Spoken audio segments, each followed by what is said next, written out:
नमस्कार। आज हम राष्ट्रकवि रामधारी सिंह दिनकर की एक अमर रचना कृष्ण की चेतावनी के बारे में बात करेंगे। ये कविता हमें सीधा महाभारत के उस मोड़ पर ले जाती है जहां एक तरफ शांति का आखिरी मौका था और दूसरी तरफ महाविनाश। तो चलिए इतिहास की उस सबसे बड़ी और सबसे शक्तिशाली चेतावनी को महसूस करते हैं। तो कहानी की शुरुआत होती है पांडवों के वनवास से लौटने पर। जरा सोचिए, 13 साल जंगल में हर मुश्किल, हर बाधा को सहकर वो वापस लौटे हैं। लेकिन वो टूटे नहीं, बल्कि विपत्ति की आग में तपकर और भी ज्यादा निखर गए हैं, और भी मजबूत हो गए हैं। उनका लौटना सिर्फ एक वापसी नहीं, ये न्याय की उम्मीद की वापसी है।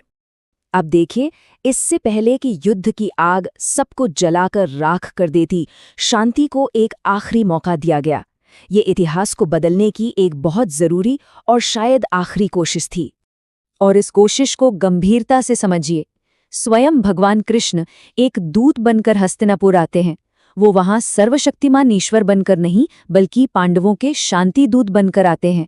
उनकी बस एक ही उम्मीद थी कि किसी तरह दुर्योधन की बुद्धि को जगाया जाए और इस भीषण विध्वंस को रोका जा सके।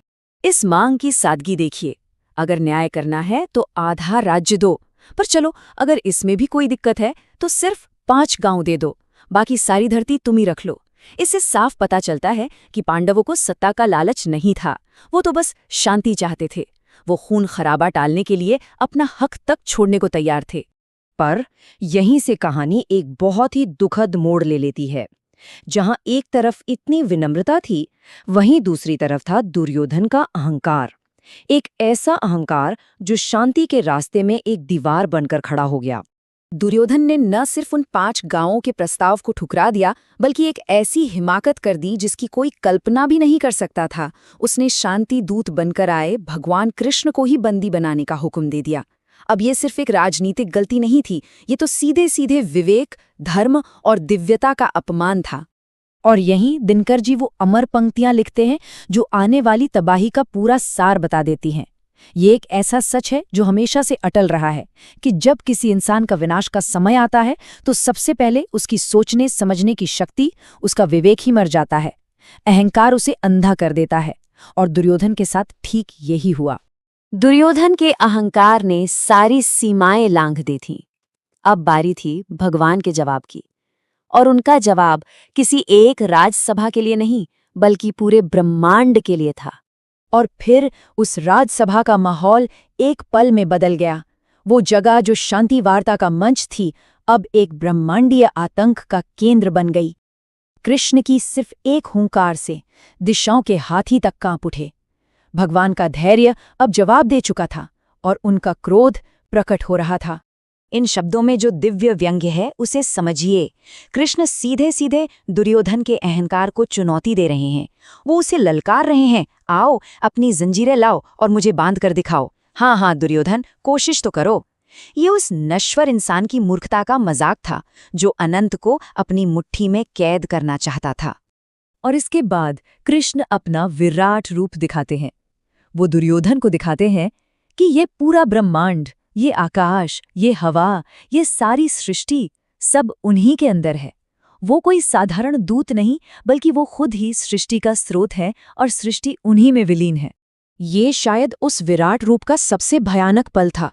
कृष्ण उसे सिर्फ अपनी विशालता नहीं दिखाते, बल्कि वो भविष्य दिखाते हैं जिसे दुर्योधन ने खुद रचा है। लाशों से पटी हुई कुरुक्षेत्र की भूमि। और कृष्ण पूछते हैं, पहचानो, इस महाविनाश में तुम कहाँ हो? ये उसके अहंकार के अंजाम का सीधा प्रसारण था।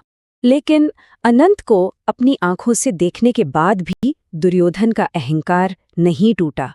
उसका विवेक मर चुका था, और इसी के साथ शांति का आखिरी दरवाजा हमेशा हमेशा के लिए बंद हो गया। कृष्ण ने हर रास्ता अपनाकर देख लिया था। दोस्ती का वास्ता दिया, न्याय की भीख मांगी, और तो और युद्ध का भयानक नतीजा भी आंखों के सामने दिखा दिया।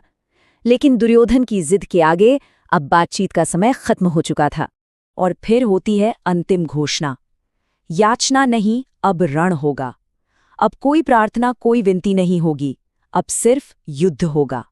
एक ऐसा युद्ध जो ये तय करेगा कि जीवन की जीत होगी या सबका मरण होगा।